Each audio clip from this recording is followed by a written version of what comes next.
যাদের মোবাইলের ডায়াল প্যাডের ডিজাইনগুলো পরিবর্তন হয়ে গেছে তারা খুব সহজে আপনাদের পুরনো ডিজাইনের যে ডায়াল প্যাডটি ছিল সেই ডায়াল প্যাডে আবারও ফিরে যেতে পারবেন। তো আপনারা জানেন যে প্লে স্টোরে অনেক সফটওয়্যার রয়েছে যেগুলো আমরা প্রতিনিয়ত আপডেট পেয়ে থাকি, কিন্তু গুগলের যে ডায়াল প্যাডটি রয়েছে এই ডায়াল প্যাডটির আপডেট আমরা অনেক বছর পরে পেয়েছি, যার কারণে যাদের মোবাইলে অটোমেটিক আপডেটের অপশনটি চালু ছিল তাদের মোবাইলে ইন্টারনেট কানেকশন পাওয়ার সঙ্গে সঙ্গে অটোমেটিক আপডেট হয়ে যাওয়ার কারণে আপনাদের ডায়াল প্যাডটি অটোমেটিক পরিবর্তন হয়ে গেছে। তো আপনারা চাইলে আপনাদের পুরনো ডিজাইনের যে ডায়াল প্যাডটি ছিল সেই ডায়াল প্যাডে আপনারা আবারও শিফট হয়ে যেতে পারেন।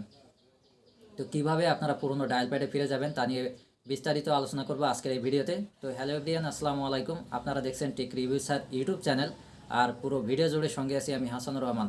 তো কথা না বাড়িয়ে চলুন ভিডিওটি শুরু করা যাক। তো ডায়াল প্যাডের পুরনো ডিজাইনে ফিরে যেতে হলে আপনাকে প্রথমে যেতে হবে প্লে স্টোরে। তো ফোন থেকে প্লে স্টোরটি ওপেন করবেন। তো প্লে স্টোরটি ওপেন করার পরে আপনারা এখান থেকে সার্চ বারে ট্যাপ করবেন। তো সার্চ বারে ট্যাপ করার পরে এখানে টাইপ করবেন ফোন বাই গুগল।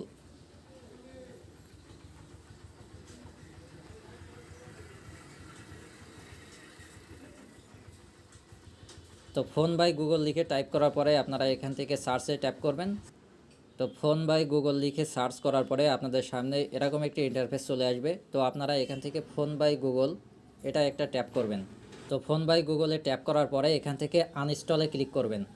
আনইনস্টলে ক্লিক করে এখান থেকে আনইনস্টল করে দিবেন। তো দেখতে পাচ্ছেন আমাদের ডায়াল প্যাডের ডিজাইনটি অটোমেটিক পরিবর্তন হয়ে গেছে। যারা অলরেডি পুরনো ডিজাইনে ফিরে এসেছেন অথবা যারা এখনও নতুন ডিজাইনটি পাননি তারা এই সফটওয়্যারটি আবার আপডেট করে আপনারা নতুন ডিজাইনে আসতে পারবেন।